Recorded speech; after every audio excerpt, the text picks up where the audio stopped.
Hello everyone, welcome to the free course on anthropology. We have completed Unit 3, Unit 4. We have completed some part from Unit 1 and we also have completed a lot of topic from paper 1. Now we are going to complete whole of the anthropology. So for that it is important that we also do it unit by unit so that you people also get a better understanding कि actually हम लोग कैसे और क्या करने वाले हैं. तो नाउ इन दिस वीडियो हम यूनिट जो है 5 स्टार्ट करने वाले हैं, पर्टिकुलरली 5.1.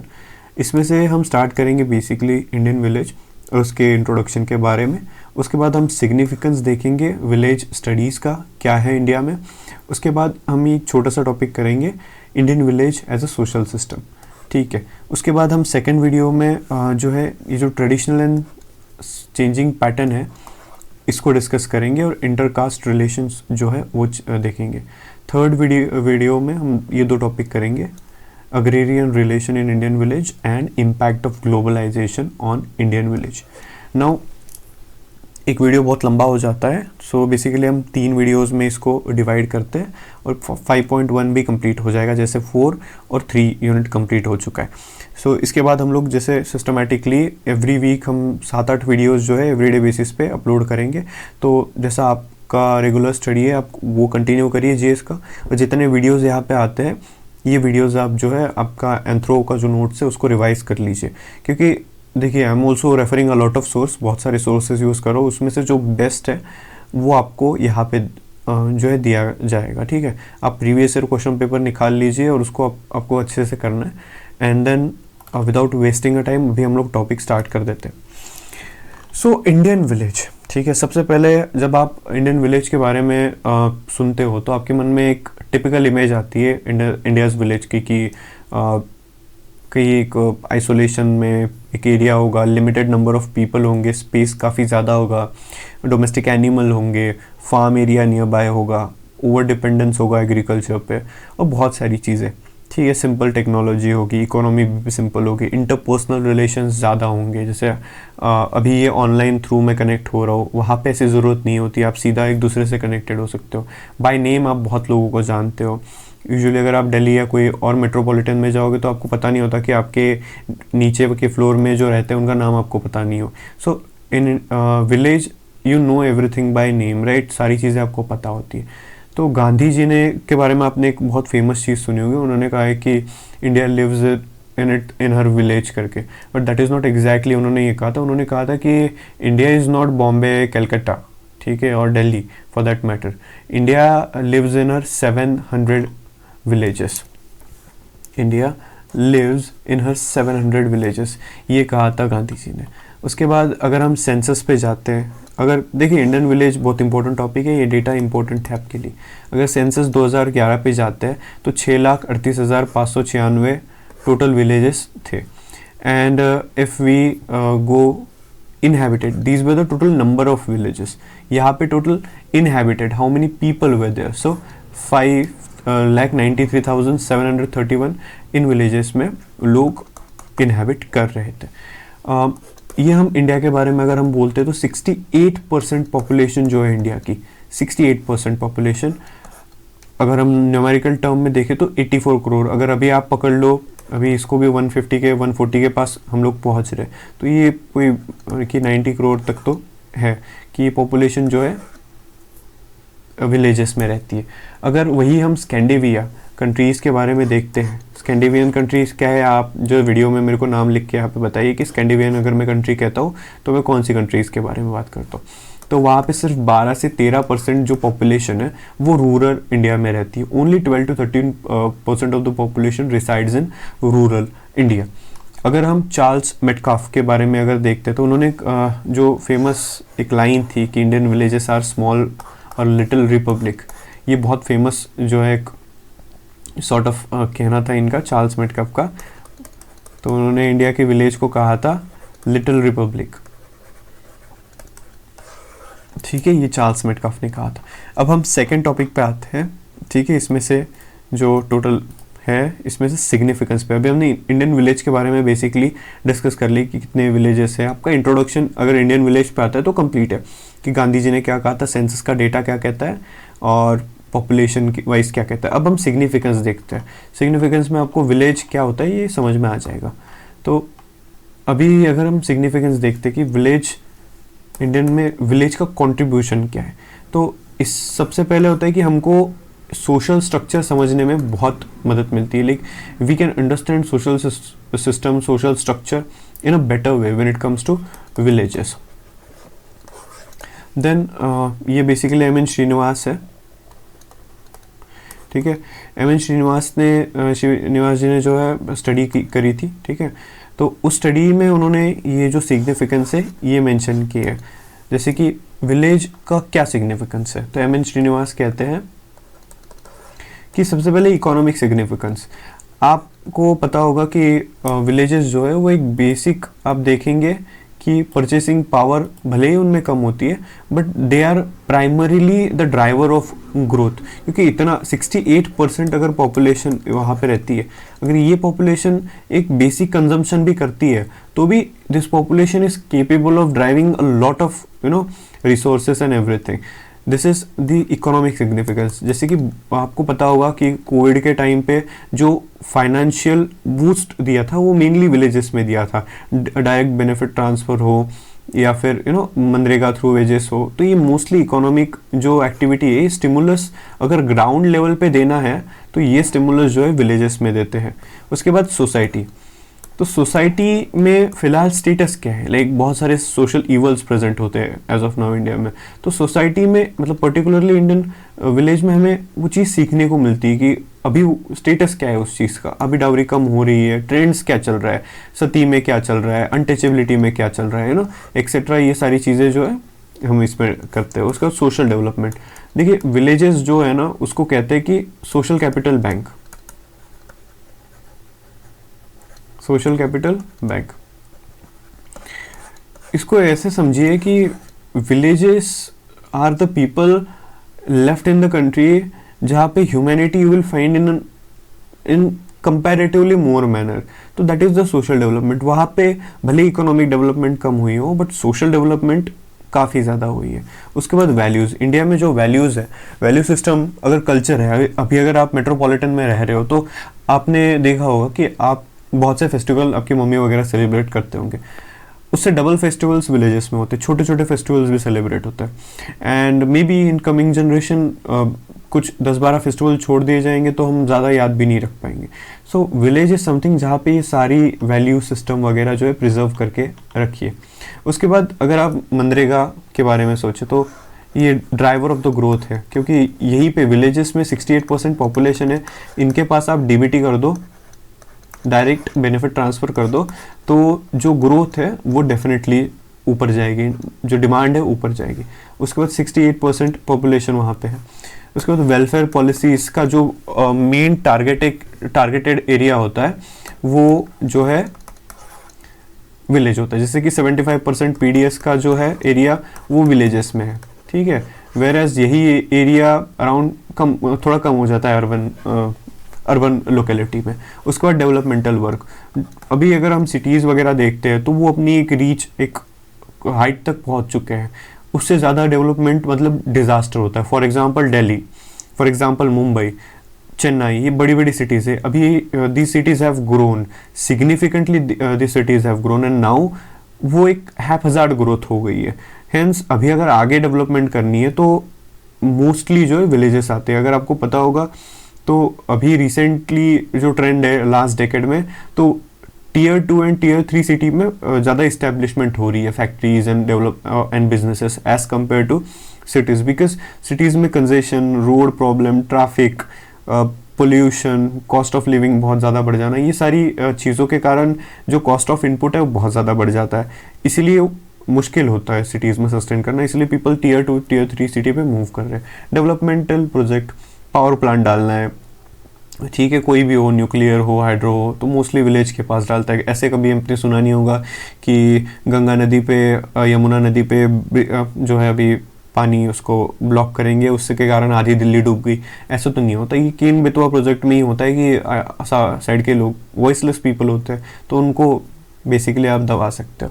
वहीं पे अगर आप दिल्ली पे जाओगे तो नहीं होगा, है ना। दिस इज समथिंग, अब क्या कहते हैं, then cheap land, labour and resources, ये सारी चीज़ें हैं जो आपका विलेज है वो अट्रैक्ट करता है। उसके बाद विलेज को जो है क्रिटिसाइज भी किया है, ठीक है। विलेज में कि हर चीज़ अच्छी नहीं होती, विलेजेस को ऐसा समझिए कि अम्बेडकर जी ने क्रिटिसाइज किया है, जैसे कि सिंक ऑफ लोकलिज्म क्या है क्या, ठीक है। This is doctor B.R. Ambedkar statement, ठीक है। I have nothing to do with it.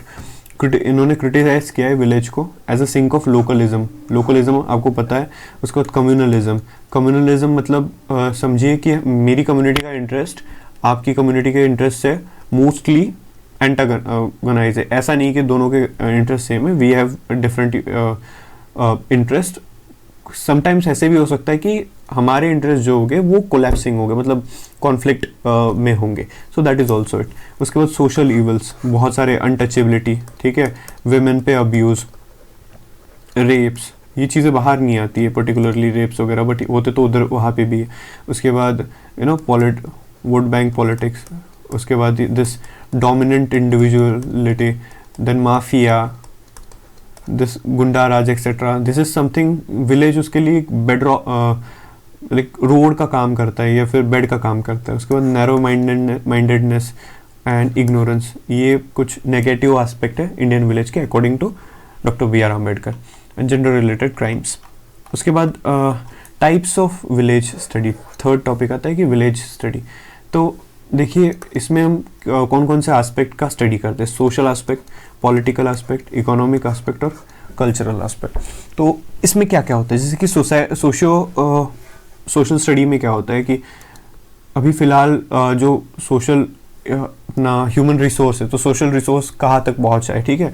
Women की स्टेट कंडीशन क्या है, SC/ST का स्टेटस क्या है, ठीक है। उसके बाद बहुत सारे जो सोशल ईवल्स है लाइक डाउरी, सती एक्सेट्रा, अनटचेबिलिटी, इनका स्टेटस फिलहाल की कंडीशन में क्या है। उसके बाद this is something that you can write in the socio. 3 point आपके हो गए।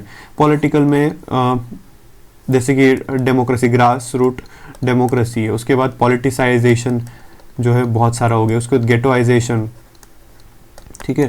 गेटोइजेशन मतलब मान लीजिए कि एक कम्युनिटी है, तो ये कम्युनिटी इसी एरिया में रहेगी अपना ग्रुप करके, और यहाँ पे मेजोरिटी दूसरी कम्युनिटी, तो ये एक गेटो बना के रहते हैं, ठीक है। So this is ghettoization. और यहाँ पे और भी चीज़ें होती है, ग्रास रूट मतलब नर्सरी हो गई पॉलिटिकल लीडर्स के लिए। इकोनॉमिक में मनरेगा, ठीक है। उसके बाद बहुत सारी DBTs होते हैं, डायरेक्ट बेनिफिट ट्रांसफ़र, यहाँ पे आते हैं। उसके बाद इन्वेस्टमेंट इन इंफ्रास्ट्रक्चर का बहुत स्कोप है।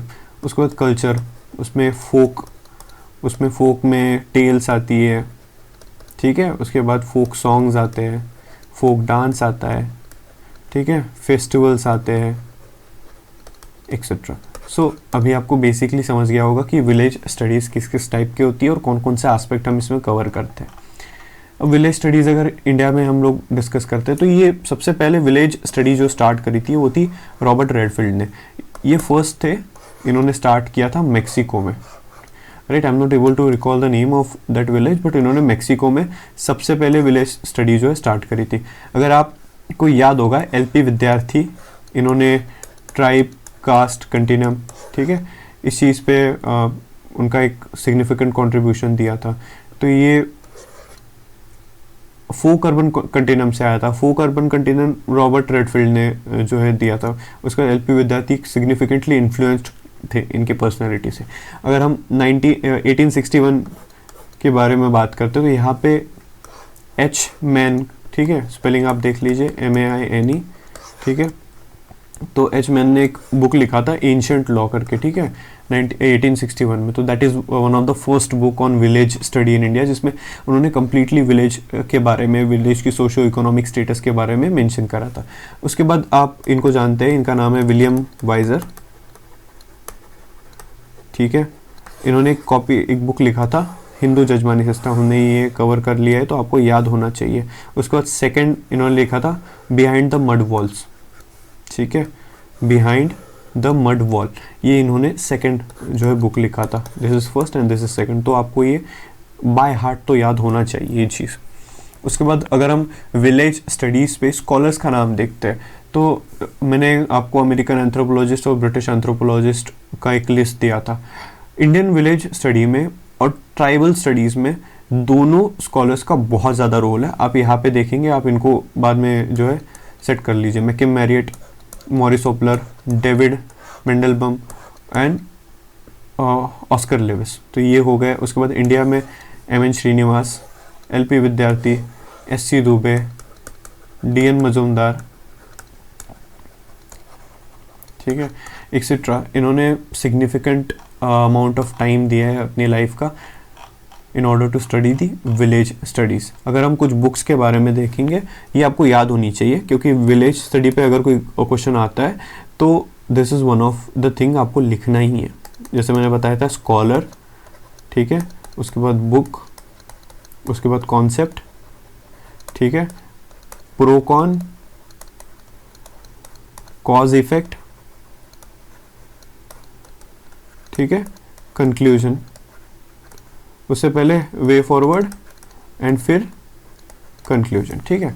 तो सबसे पहले एस.सी. दुबे, इन्होंने बुक लिया था इंडियन विलेज, ठीक है, इंडियन विलेज। अब विलेज इंडिया करके लिखा था, मैकिम मैरियट ने लिखा था विलेज इंडिया। एस.सी. दुबे ने शमीर पेट करके एक सदर्न इंडिया में एक विलेज है जिसकी कंप्लीट स्टडी करी थी एस.सी. दुबे ने। वही सारी चीज़ें थी, कंप्लीट विलेज स्टडी थी, complete picture of Indian village, Shamir pet, Indian village. और अगर विलेज इंडिया है तो मैकिम मैरियट। उसके बाद इंडियाज़ विलेज, ये दिख रहा है, एपोस्ट्रोफी एस, याद रखना, ये है एम.एन. श्रीनिवास, ठीक है, ये एम.एन. श्रीनिवास का एस, इसको भी कर दिया, इसको भी कर दिया, तो ये याद रखना। इंडियन विलेज है तो उसको जो है आप एस.सी. दुबे रख लो, विलेज इंडिया ये उल्टा है तो इसको मैकिम मैरियट, और ये एपोस्ट्रोफी एस है, उससे आप समझ जाइए कि श्रीनिवास जी ने लिखा है, ठीक है। उसके बाद एक कॉन्सेप्ट है मैकिम मैरियट ने दिए, वो है यूनिवर्सलाइजेशन और परोकलाइजेशन। मान लीजिए, अभी मैंने दो कॉन्सेप्ट तो आपसे डिस्कस नहीं किए, but I am just telling you, बाद में हम इस पे प्रॉपर डिस्कस करने वाले हैं, सेपरेट क्वेश्चन आता है इसलिए। जीटी मतलब होता है ग्रेट ट्रेडिशन, एलटी मतलब होता है लिटिल ट्रेडिशन। ग्रेट ट्रेडिशन मतलब आप समझिए कि अभी हिंदुइज्म है, ठीक है, बड़ा वाला अगर हम रिलीजन कंसिडर करते हैं तो हिंदुइज्म। उसके बाद लिटिल ट्रेडिशन, आपके कुल देवत होंगे छोटे से, कोई एक उनका एक सेपरेट मंदिर होगा, एक विलेज की कम्युनिटी होगी। जैसे महाराष्ट्र में विदर्भ साइड में अगर है तो हमारे इधर मिलता है एक मसोबा करके, ठीक है। तो ये मसोबा जो है ये लिटिल ट्रेडिशन का पार्ट हो गया। अगर बड़ा कोई मतलब अगर ग्रेट ट्रेडिशन है तो इनका कोई तो इनकारनेशन बन जाएगा। अभी I will give you an example, इसे हम समझने की कोशिश करते हैं। जैसे विठोबा और विठल रखुमाई, ठीक है, विठल रखुमाई इटसेल्फ ये काफ़ी बड़ा इनका एक वाइड स्पेक्ट्रम है। बट अगर आप नॉर्थ में जाएंगे तो विठल रखुमाई समवन की पीपल रेयरली नो, क्योंकि उनको नहीं पता। सो इनको हम मान लेते हैं लिटिल ट्रेडिशन। और ग्रेट ट्रेडिशन विष्णु जी की पूजा, ठीक है, लॉर्ड विष्णु, ठीक है, लॉर्ड विष्णु जी की पूजा है, यहाँ पे विठल रखुमाई की पूजा है। तो ये होता है ग्रेटर ट्रेडिशन जो बहुत बड़ा है। इसकी प्रॉपर्टीज होती है जैसे लिटरेचर वगैरह सारी चीज़ें इसमें होगी, लिखा हुआ, साइंटिफिक रिसर्च होगी, बहुत सारी चीज़ें होती है। ये ऑर्गेनाइज होगा, ये अनऑर्गेनाइज होता है, ठीक है, ये ऑर्गेनाइज होता है, ये अनऑर्गेनाइज होता है, ठीक है। ये इसको लिटरेट कहते हैं, इसको इलिटरेट कहते हैं, but not with Vitthal Rakhumai, क्योंकि इनका भी बहुत ज़्यादा हो गया। जस्ट मैं इसलिए एग्जांपल दे रहा हूँ कि इनको महाराष्ट्र में तो एटलीस्ट सब लोग जानते ही है। तो ये होता है। अभी मान लीजिए कि विष्णु जी के टेम्पल में कोई प्रथा चल रही है, कोई पूजा का टाइप है, अगर वो स्प्रेड हो रहा है, मान लीजिए वो 10 एलटीज है लिटिल ट्रेडिशन, उसमें से यहाँ पे भी है कि पूजा जो है उसमें हम आरती जो है वो राइट साइड घुमाएंगे, जैसे कि एंटी क्लॉकवाइज घुमाएंगे, sorry it will be clockwise, जो भी है आप ऐसे करेंगे मान लीजिए, ठीक है। तो उसमें ऐसे होगा कि ये ग्रेट ट्रेडिशन से लिटिल ट्रेडिशन आया, तो इसको हम कहेंगे यूनिवर्स परोकलाइजेशन। इसको क्या कहेंगे? परोकलाइजेशन। मतलब पानी जैसे नीचे आ रहा है ना, तो इसे परोकलाइज हो रहा है। अभी अगर मान लीजिए विठल रखुमाई में ऐसी कोई है कि आप हर पूजा के टाइम पे आप दिया जो है वो जलाए, ठीक है, पर अब तक ये इधर नहीं था, विष्णु मतलब ग्रेटर ट्रेडिशन में नहीं था, यहाँ पे था कि आप 10 ही दिए जलाएंगे, यहाँ पे 9 जलते थे। तो अभी ये जो है विष्णु जी के मंदिर में 10 दिए जलाएंगे, तो उसको हम कहेंगे यूनिवर्सलाइजेशन। नीचे से चीज़ें ऊपर जा रही है, यूनिवर्सलाइजेशन। कैथलीन गो, ये आपको मैरिज वाले चैप्टर में फिर से मिलेंगी इनका दर्शन, ठीक है। ये मैकिम मैरियट को याद रखना क्योंकि ये लास्ट टाइम है, आप इनसे मिलने वाले हो। कैथलीन गो, इनका बुक है a social structure of Tanjore village, ठीक है। इनकी है, इस टाइम थोड़ा सा हटा देता हूँ, okay. Social structure of Tanjore village, तो ये कैथलीन गो का कंट्रीब्यूशन है विलेज स्टडी को। उसके बाद एफ.जी. बेले, ये कास्ट में इन्होंने बहुत सारा जो है कंट्रीब्यूशन दिया है, तो आप वहाँ पे इसको समझ सकते हैं, ठीक है। एफ.जी. बेले, इनका बुक था tribe caste and nation, tribe caste and nation 1960 में इन्होंने लिखा था। इम्पॉर्टेंट है क्योंकि अगर मान लीजिए कोई भी डेफिनेशन पूछता है आपको, ठीक है, अगर कास्ट की डेफिनेशन आती है, नेशन की डेफिनेशन आती है, ट्राइब की डेफिनेशन आती है, आप एफ.जी. बेली का नाम लिखिए, बुक का नाम लिखिए, ठीक है। Tribe caste according to F G. Bailey's book tribe caste and nation 1960, caste is defined as so and so, tribe is defined as so and so, nation is defined as so and so। अभी भले आपका exact wording नहीं होगा, that is something understandable, but आपने ये जो दो चीज़ें यहाँ पे कर दी है ना, तो एग्जामिनर को पता होगा कि अगर इसको ये आता है ना तो ये पता ही होगा, तो ये सही होगा करके, ठीक है। उसके बाद आप कुछ भी लिखिए, तो मतलब कुछ भी इन द सेंस इतना लिख भी नहीं सकते, जगह कम होती है, तो सिस्टमेटिकली आप जो भी छोटी सी डेफिनेशन है वो लिख लीजिए, रेलेवेंट लिखिए, ठीक है। उसके बाद इस बुक में ना इन्होंने पॉलिटिकल ऑर्गेनाइजेशन, ट्राइबल सिस्टम का और नॉन ट्राइबल सिस्टम को कंपैरिजन किया एफ.जी. बेले ने, और उन्होंने जो है बिस्पारा विलेज और बेदारी विलेज इसको स्टडी किया, ठीक है। इन दोनों में कंपैरेटिव स्टडी हुई थी, बिस्पारा विलेज एंड बेदारी विलेज, ओके।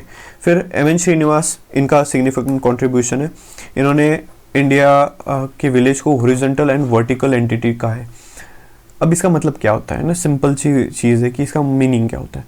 तो अगर एक विलेज है ना, तो ये अगर मान लीजिए विलेज है, तो यहाँ पे कोई एक कास्ट होगी जिसको हम डोमिनेंट कास्ट कहते हैं, ठीक है। मोस्टली दिस इज़ लाइक ब्राह्मण और क्षत्रिय।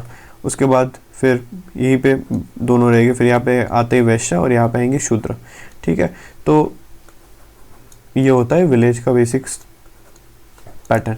तो ये हॉरिजॉन्टल हो गया, ठीक है, ऊपर से नीचे। और इसमें भी क्या होगा, अब मान लीजिए कि ये है वैश्य, ठीक है। वैश्य में भी यहाँ पे कम्युनिटी होगी जो ऊपर होगी, यहाँ पे कम्युनिटी होगी वो नीचे होगी, ठीक है। सो ऐसा नहीं है कि सारे ओबीसीज, अगर एक एग्जांपल के तौर पे अगर इसको ऐसे समझे कि सारे ओबीसीज को सेम स्टेटस नहीं मिलता है, ठीक है। ओबीसीज में भी कोई हायर ओबीसीज होता है, कोई लोअर ओबीसीज होता है, ठीक है। तो ये एम.एन. श्रीनिवास ने इनका बुक लिखा था, the social system of Mysore village. ये पेपर था, research paper, social system of Mysore village. उसके बाद एस.सी. दुबे, इन्होंने भी एक रिसर्च पेपर लिखा है और डेक्कन विलेज करके इन्होंने लिखा था। उसमें इन्होंने हिंदू मुस्लिम यूनिटी दिखाई थी उस विलेज में, और इन्होंने जो है कम्युनिटी डेवलपमेंट प्रोग्राम, ये हमने जब एस.सी. दुबे जी पे सिंपल और एक सेपरेट वीडियो बनाया था उनके करियर पे, तो उसमें हमने उनके कंट्रीब्यूशन में ये भी मेंशन किया था, कम्युनिटी डेवलपमेंट प्रोग्राम। वो वीडियो आप ज़रूर जाके देखिए, क्योंकि अगर इन लोगों से आप जानते ही नहीं है तो इनका कंट्रीब्यूशन जानना डिफ़िकल्ट हो जाएगा। तो एस.सी. दुबे, इन्होंने बुक लिखा था द डेक्कन विलेज, जिसमें इन्होंने हिंदू मुस्लिम यूनिटी के बारे में बताया था। नेक्स्ट है कम्युनिटी डेवलपमेंट प्रोग्राम, जो एस.सी. दुबे ने एक इसको ऐसे समझिए एक्शन एंथ्रोपोलॉजी, एक्शन में आ गए थे बिल्कुल, और इन्होंने अप्लाई कर दिया था ये जो कॉन्सेप्ट था कम्युनिटी डेवलपमेंट प्रोग्राम में एंथ्रोपोलॉजी को। उसके बाद आता है डी.एन. मजुमदार, इन्होंने कास्ट मोबिलिटी के बारे में जो है बोला है, ये हॉरिजॉन्टल भी है और वर्टिकल भी है। तो कास्ट मोबिलिटी में ऐसे नहीं होता है, देखिए यहाँ है ब्राह्मण, क्षत्रिय, वैश्य, शूद्र, ये तो स्टेटस एज सच है और रहेंगे। बट अगर आप शूद्रा में ही जाएंगे तो शूद्रा में ऐसे होंगे कि अपर शूद्रा, लोअर शूद्रा, ये अनटचेबल होंगे, ये टचेबल हो जाएंगे। यूजुअली ये दोनों भी टचेबल है, ऐसे कुछ अनटचेबिलिटी नाम की चीज़ नहीं है, बट इनको लोअर माना जाएगा, इनको अपर माना जाएगा। वैश्यास में भी आप जाएंगे तो there will be higher Vaishyas, middle Vaishyas, lower Vaishyas. अगर आप मान लीजिए एक कम्युनिटी है, तेली कम्युनिटी है, तेली कम्युनिटी में 1 और 2, मतलब ये होता है कि एक तेली कम्युनिटी होती है जो एक बैल से तेल निकालती है, एक तेली कम्युनिटी होती है 2 बैल से निकालती है। तो ये 2 बैल वाली जो तेली कम्युनिटी होती है उसको ऊंचा माना जाता है, इसको नीचा माना जाता है। सो ये होती है हॉरिजॉन्टल मोबिलिटी।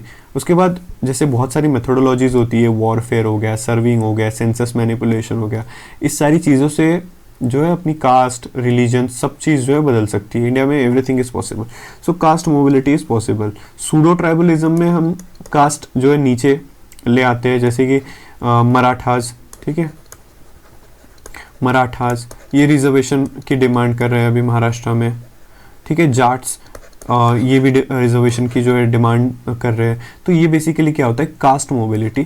इनका स्टेटस तो चेंज नहीं होता है, बट जो एक पोजीशन होती है वो नीचे आ जाती है। So that is something about the caste mobility. अब नेक्स्ट वीडियो है Indian village as a social system. ये वीडियो हम इसका पार्ट 2 में डिस्कस करते हैं, ठीक है। And please stay tune and watch the videos, and please let me know how you're feeling about it.